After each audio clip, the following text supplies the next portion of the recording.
अच्छा, जब बच्चे अगर वालिदैन के साथ ऐसा रवैया पेश करते हैं कि वो दरवाज़े बंद कर रहे हैं, और या ये कि वो अनएंगेज्ड हैं आपके साथ कोई बात नहीं कर रहे, और बल्कि उनका रवैया इस तरह का है कि वो हर चीज़ से विथड्रॉ कर रहे हैं। जैसे बच्चे ये कहना शुरू कर रहे हैं कि भई मैं ये कर नहीं सकता, मैं ये नहीं करूँगा, मैं ये करना ही नहीं चाहता, मैं ऐसा बन ही नहीं सकता। तो वालिदैन अक्सर ये कहते हैं कि बच्चे हमारे साथ कम्युनिकेट नहीं कर रहे। लेकिन असल में बच्चे जब दरवाज़े बंद कर रहे होते हैं, अकेले रह रहे होते हैं, आइसोलेशन में जा रहे होते हैं, या आपको बिल्कुल वो एक तरह का डिसअप्रूवल दे रहे होते हैं, एक्चुअली वो कम्युनिकेट कर रहे होते हैं। और वो कम्युनिकेट क्या कर रहे होते हैं? वो अपना स्ट्रेस कम्युनिकेट कर रहे होते हैं, वो अपनी कन्फ्यूजन कम्युनिकेट कर रहे होते हैं, या जो उनके इमोशनल या कॉग्निटिव इश्यूज़ जो होते हैं वो असल में उसको कम्युनिकेट कर रहे होते हैं। बच्चों के इस बिहेवियर के रिस्पॉन्स में पेरेंट्स क्या करते हैं? तो हमारा जो रद्द अमल होता है साइकोलॉजी में, उसको पेरेंटिंग स्टाइल कहा जाता है। और तकरीबन 4 तरह के पेरेंटिंग स्टाइल होते हैं, और हर एक के ज़ाहिर है अपनी कुछ खसूसियात हैं और उसकी अपनी कुछ आउटकम्स है, जिसमें एक अथॉरिटेटिव पेरेंटिंग स्टाइल है, एक अथॉरिटेरियन होता है, परमिसिव होता है, और फिर अनइन्वॉल्व या अनएंगेज्ड पेरेंटिंग जो है वो होती है। तो हर एक के एक डिफरेंट मेथड है और उसके डिफरेंट आउटकम्स होते हैं बच्चों के हवाले से। हम एक एक को डिस्कस करेंगे। अच्छा, इसमें से जो 2 हैं उनके तो पॉजिटिव इम्पैक्ट्स ज़्यादा हैं, और जो बाकी 2 हैं उनमें थोड़े से चैलेंजेस भी हैं। जैसे कि अथॉरिटेरियन पेरेंटिंग स्टाइल जो होता है, इसमें बच्चे के रवैये के रिस्पॉन्स में जो पेरेंट्स होते हैं उनका लो रिस्पॉन्स होता है, लेकिन हाई डिमांड्स होती हैं। यानी पेरेंट्स इन्वॉल्व कम हो रहे होते हैं, लेकिन उनकी अपने बच्चों से डिमांड्स बहुत ज़्यादा हाई होती हैं। और ये जो अथॉरिटेरियन पेरेंट्स होते हैं ये स्ट्रिक्ट होते हैं, बहुत ज़्यादा सख्त होते हैं अपने मामलात में, और इसी तरीके से ये बच्चों से स्ट्रिक्टनेस के ज़रिए से ओबीडियंस एक्सपेक्ट करते हैं कि बस उनको फर्मा बरदारी जो है वो करनी चाहिए हमारी। और सम टाइम्स जब इनकी लिमिट्स क्रॉस होती हैं तो जो अथॉरिटेरियन पेरेंट्स होते हैं ये पनिश भी कर रहे होते हैं अपने बच्चों को। इनकी अप्रोच क्या होती है? ये अपने बच्चों के साथ रूल्स सेट कर देते हैं रिजिडली, यानी उसका लाजमी ये नहीं होता कि वो अपने बच्चों की ओनरशिप ले रहे हों, बल्कि रिजिडली वो अपने कुछ रूल्स सेट कर देते हैं। और उन रूल्स को जब वो सेट कर रहे होते हैं तो उसमें लाजमी नहीं होता कि वो बच्चों के इमोशंस का भी ख्याल रखें। और उन रूल्स की जब वायलेशन होती है तो उसके जवाब में स्ट्रिक्ट जो है वो बिहेवियर होता है उन पेरेंट्स का, या दूसरे लफ्ज़ों में आप ये कह लें कि जो ओबीडियंस है, जब वो देखते हैं कि वो नहीं हो रही बच्चों की तरफ से, तो वो इसको अपने लिए चैलेंज समझते हैं। तो ये अथॉरिटेरियन पेरेंटिंग स्टाइल होता है। इसकी आउटकम ये होती है कि बच्चे एट सम हाउ या इन सम केसेस ओबीडियंट बन भी जाते हैं, यानी वो आपको फॉलो करना शुरू कर देते हैं। लेकिन दूसरे एंड पे क्या होता है कि बच्चों के जो सेल्फ इस्टीम है वो लो हो जाती है, क्योंकि बार बार जब उनकी तरफ से एक दबाव होता है पेरेंट्स की तरफ से, और वो अपना ख़यालात का इजहार नहीं कर पाते या अपनी चीज़ें नहीं बता पाते अपने पेरेंट्स को, तो उनकी सेल्फ इस्टीम लो हो जाती है, उनकी सोशल स्किल्स जो होती हैं उनके ऊपर असर होता है। और इन सम केसेस, या आप ये कह लें कि जब ये स्ट्रिक्टनेस या पनिशमेंट बहुत ज़्यादा होती है तो एंजाइटी और इग्रेशन का जो रवैया होता है वो बच्चों में जन्म लेना शुरू कर देता है। तो ये अथॉरिटेरियन पेरेंटिंग स्टाइल है, जो मैंने आपसे कहा कि इसके कुछ पॉजिटिव, यानी जैसे वो ओबीडियंट तो हो जाएंगे लेकिन साथ में ये मसला भी होगा। एक दूसरा जो पेरेंटिंग स्टाइल है वो जिसको हम कहते हैं अनइन्वॉल्व या अनएंगेज्ड पेरेंटिंग जिसको कहा जाता है। अच्छा, जो अनइन्वॉल्व या निगलेक्टफुल पेरेंटिंग होती है, जैसे अथॉरिटेरियन में तो ये था कि रिस्पॉन्स भी लो था और जो डिमांड्स थी वो हाई थी। जो अनइन्वॉल्व पेरेंटिंग होती है या निगलेक्टफुल पेरेंटिंग होती है, उसमें रिस्पॉन्स भी लो होता है और डिमांड्स भी लो होती हैं। यानी ये जो पेरेंट्स होते हैं ये ज़्यादातर अपने बच्चों से डिटैच्ड होते हैं और अनएंगेज्ड होते हैं। वो अपने बच्चों की ज़िंदगी में बहुत ज़्यादा, जिसको कहते हैं ना कि हम अपने बच्चों के ज़िंदगी में ज़्यादा अमल दखल नहीं देते, और उनको वो सेल्फ डिसीजन मेकिंग और उसकी तरफ जो है वो लेके जा रहे होते हैं। तो इनका स्टाइल ये होता है कि ये थोड़ी बहुत बच्चों को गाइडेंस देते हैं, नर्चरिंग भी करते हैं, तवज्जो लेकिन कम देते हैं, और बच्चे की ज़िंदगी में ज़्यादा इन्वॉल्व नहीं होते। इसके जो कॉन्सिक्वेंसेस होते हैं या आउटकम आप कह लें वो ये होता है कि बच्चे एक तरफ तो वो इंडिपेंडेंस बहुत ज़्यादा फील करते हैं कि ज़रा उनका सेल्फ़ कंट्रोल बहुत ज़्यादा होता है, अपने मामलात में पेरेंट्स इन्वॉल्व नहीं हो रहे थे।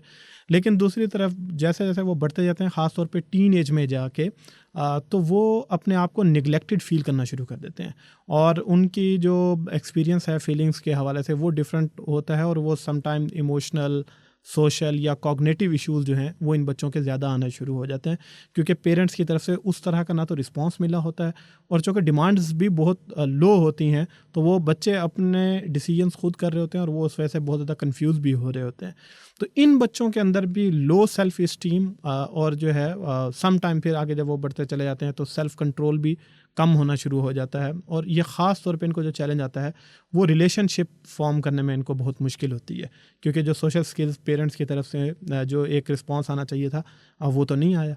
तो अनइन्वॉल्व पेरेंट्स थे, या वो निगलेक्ट करते थे अपने बच्चों को। तो इस तरह की जो स्टाइल होता है पेरेंटिंग का, जैसा कि मैंने कहा कि बच्चों को ये तो इंडिपेंडेंस तो वो फील होती है, लेकिन दूसरी तरफ उनका ये चैलेंज ज़रूर होता है कि उनके इमोशनल इश्यूज़ जो होते हैं वो ज़्यादा होना शुरू हो जाते हैं। अच्छा, इसी तरीके से एक फिर जो तीसरा स्टाइल है वो अथॉरिटेटिव पेरेंटिंग है, यानी वो तो मैंने एक अथॉरिटेरियन पेरेंटिंग की बात की, तो एक तीसरा स्टाइल जो है वो अथॉरिटेटिव पेरेंटिंग है। अथॉरिटेटिव पेरेंटिंग ज़्यादा आम है, और ख़ास तौर पे जो लोग पेरेंटिंग के बारे में बहुत ज़्यादा पढ़ते हैं, बहुत ज़्यादा सीखने की कोशिश करते हैं, नॉर्मली उनका वो इसकी तरफ ज़्यादा टेंड होते हैं, वो अथॉरिटेटिव पेरेंटिंग का स्टाइल ज़्यादा इख्तियार कर रहे होते हैं। इसमें क्या होता है, हाई रिस्पांस होता है और हाई डिमांड होती है बच्चों की तरफ से। रिस्पांस भी बहुत ज़्यादा होता है, डिमांड्स भी बहुत ज़्यादा होती हैं। बच्चा कोई पॉजिटिव चीज़ करके आ रहा है तो उसका भी बहुत अच्छा रिस्पांस है, और बच्चे ने अगर कोई नेगेटिव चीज़ कर दी है, कोई ऐसी चीज़ जो चैलेंज उनको फील होता है, तो उसके ऊपर भी वो फ़ौरन तवज्जो देते हैं, और बहुत ज़्यादा जो है वो रिस्पांस अपना जो है वो बच्चे तक पहुंचा रहे होते हैं। अच्छा, ये नर्चरिंग होते हैं पेरेंट्स, सपोर्टिव होते हैं, और बच्चों के साथ मिल के ये अपनी एक्सपेक्टेशन जो हैं वो बच्चों तक क्लियरली पहुँचाते हैं। यानी जो अथॉरिटेरियन पेरेंट्स थे ना, वो ज़्यादातर रूल्स पे फोकस करते हैं, एक्सपेक्टेशंस के ऊपर नहीं जा रहे होते। ये ज़्यादा एक्सपेक्टेशन के ऊपर जा रहे होते हैं, और बच्चों के साथ मिल के अपने कुछ बाउंड्रीज जो हैं वो तय कर रहे होते हैं। अच्छा, इनका जो अप्रोच होती है वो ये होती है कि ये इंडिपेंडेंस दे रहे होते हैं, लेकिन साथ में कुछ लिमिट्स तय कर रहे होते हैं। इंडिपेंडेंस भी देंगे, लिमिट्स भी देंगे। जिसकी मिसाल ये है कि एक तरफ इंडिपेंडेंस देंगे कि अच्छा ठीक है, आप पेरेंट्स के बगैर अपने दोस्तों के साथ रात में घर से बाहर कहीं पार्टी करने चले जाओ, लेकिन साथ में इतने बजे आना, ये ज़रूर करना, मुझे इन्फॉर्म रखना। जैसे अनइन्वॉल्व पेरेंट्स क्या कर रहे होते हैं, उनको पता ही नहीं है कि बच्चा कहाँ पे है। ठीक है, वो आया है तो उन्होंने पूछ लिया, उसको कोई मसला हो गया तो उसने रब्ता कर लिया। ये क्या कर रहे हैं, ये भी भेज रहे हैं, लेकिन साथ में कुछ बाउंड्रीज जो हैं वो लिमिट्स जो हैं वो अपनी बच्चों के साथ तय कर रहे होते हैं। अच्छा, इनके पेरेंटिंग स्टाइल में जो है ना, एक ख़ास चीज़ ये होती है कि ये पॉजिटिव रीइंफोर्समेंट बहुत ज़्यादा लेके आते हैं। पॉजिटिव रीइंफोर्समेंट क्या होती है कि अगर तुम ये काम कर लोगे तो मैं तुम्हें ये दूंगा। बच्चे ने कोई उनकी एक्सपेक्टेशन के मुताबिक कोई काम कर दिया, अब वो ज़रूर या तो उसकी तारीफ़ करेंगे, या उसको कुछ ले के देंगे, कोई गिफ्ट दे देंगे, कोई इस तरह की चीज़ कर देंगे। तो ये उसके अंदर होता है। और फिर जो दूसरी अच्छी चीज़ होती है वो होता है रीजनिंग।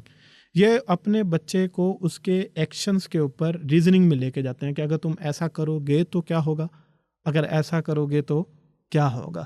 जिसकी मैंने वो जो अथॉरिटेरियन पेरेंट की आपके सामने बात की थी, तो वो तो क्या करते हैं, वो रूल्स बताते हैं, लेकिन उसकी जो कॉन्सिक्वेंसेस हैं वो नहीं बताते। ये रीजनिंग पे बहुत ज़्यादा जा रहे होते हैं, और पॉजिटिव रीइंफोर्समेंट जो है वो लेके आते हैं। तो इस पेरेंटिंग स्टाइल के नतीजे में जो बच्चे होते हैं वो ज़्यादा सेल्फ डिसिप्लिन्ड होते हैं, यानी वो अपने आप को बहुत अच्छे तरीके से डिसिप्लिन कर लेते हैं।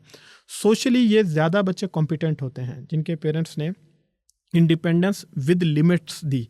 यानी एक तो है ना कि बिल्कुल आज़ादी, और एक है कि बिल्कुल पाबंदी, और इंडिपेंडेंस विद लिमिट्स जो है वो गई है, और रीजनिंग उसके अंदर हुई है।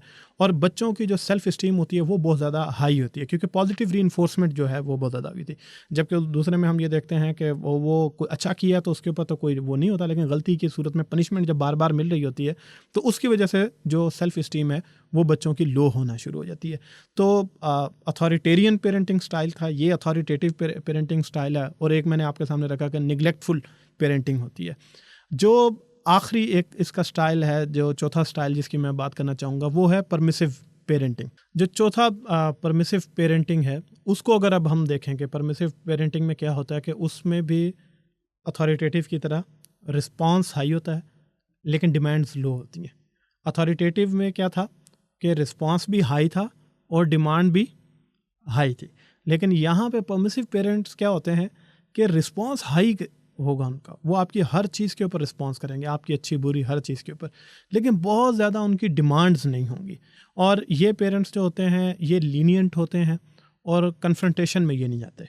यानी बच्चा अगर किसी चीज़ पे उनके सामने खड़ा हो गया तो ये विदड्रॉ कर जाते हैं, ये उसको लेकर, जैसे अथॉरिटेटिव में तो मैंने कहा ना कि वो कुछ ना कुछ वो रीजनिंग पे चले जाएंगे।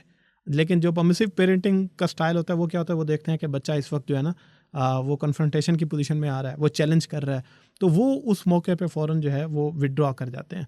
अच्छा, ये थोड़े से रूल्स, कुछ एक्सपेक्टेशंस भी बच्चों के साथ जो है वो तय करते हैं, लेकिन उनका जो बिहेवियर होता है वो पेरेंट्स से ज़्यादा या मेंटोर से ज़्यादा वो फ्रेंड्स वाला होता है। जो अथॉरिटेटिव होते हैं वो ज़्यादा मेंटोर के लेवल पे जा रहे होते हैं, ये ज़्यादा फ्रेंड बन के बच्चे के साथ जो है वो बिहेव कर रहे होते हैं, और अपनी अथॉरिटी जो होती है उसको बहुत ज़्यादा इम्पोज नहीं कर रहे होते। ठीक है, यानी वो बच्चे को ज़्यादा मौका दे रहे होते हैं कि वो खुद से डिसीजन जो है वो करके लाए। तो इसका रीज़न बेसिकली ये होता है कि चूँकि डिमांड्स बहुत ज़्यादा हाई नहीं होती पेरेंट्स की, और रिस्पांस तो हाई रहा होता है लेकिन डिमांड्स बहुत ज़्यादा नहीं होती, तो एक्सपेक्टेशन उस तरीके से ट्रांसफ़र नहीं हुई होती, और बच्चे को जो है वो ज़्यादा एक आज़ादी का जो एक वो मिल रहा होता है, उसके नतीजे में ज़ाहिर है तो इनके लिए एक मुश्किल होता है कि जो सेल्फ़ डिसिप्लिन है उसमें ये स्ट्रगल कर रहे होते हैं। अच्छा, फिर इनके साथ जो पोटेंशियली आप कह सकें कि इश्यूज़ होते हैं अथॉरिटी को फॉलो करने में भी, क्योंकि ये आदी नहीं रहे होते, और ये अपने उसमें रहने की ज़्यादा कोशिश कर रहे होते हैं, अपने दिमाग में आने वाली बातों को ज़्यादा मनवाने की कोशिश कर रहे होते हैं, और समटाइम्स इनकी जो सोशल स्किल्स होती हैं वो बहुत अच्छी नहीं होती। ये हर केस में ऐसा नहीं होता, लेकिन समटाइम्स ऐसा होता है कि वो उसकी एक, और उसकी रीज़न बेसिकली क्या थी कि जो पेरेंट्स थे उनकी जो डिमांड्स थी वो लो होने की वजह से बहुत ज़्यादा इनको एक्सपेक्टेशंस नहीं मिल पाई कि मुझे ज़िंदगी में कैसा बनना है। तो ये 4 तरह के पेरेंटिंग स्टाइल्स जो हैं वो होते हैं। आपका जो स्टाइल है वो इसी में से किसी एक में फ़ॉल कर सकता है। आप देख सकते हैं कि आप किस में फ़ॉल करते हैं और आपको किस में स्विच करना चाहिए। तो बल्कि आप हमें राय भी दीजिएगा कि आप ख़ुद को इस अगर कमेंट्स में आप बता सकें कि आप ख़ुद को किस पेरेंटिंग स्टाइल में ज़्यादा फ़ील करते हैं, और अगर आप चेंज करना चाहेंगे तो किस पेरेंटिंग स्टाइल में जाना चाहेंगे, और उस पे आपको सोचना भी होगा कि उसकी कॉज या रीज़न क्या है कि क्यों आप अपना पेरेंटिंग स्टाइल जो है वो चेंज करना चाहेंगे। लेकिन इसमें मैंने जो आपसे कहा था कि 4 की कैटेगरी, और इसमें से 2 जो हैं उसके चैलेंजेस ज़्यादा हैं, जो अथॉरिटेरियन और निगलेक्टफुल पेरेंटिंग। इसके कॉन्सिक्वेंसेस ज़रा ऐसे हैं कि जो बाद में जब बच्चे बड़े होते होंगे तो आपको थोड़ी सी मुश्किलात ज़्यादा आएंगी। लेकिन जो अथॉरिटेटिव और परमिसिव है वो ये डिफरेंट अप्रोचेज़ हैं, हर पेरेंट अपने लिहाज से वो सोच रहा होता है। इसकी पॉजिटिव इम्पैक्ट्स ज़्यादा हैं, लेकिन कुछ चैलेंजेस इसके अंदर भी होते हैं।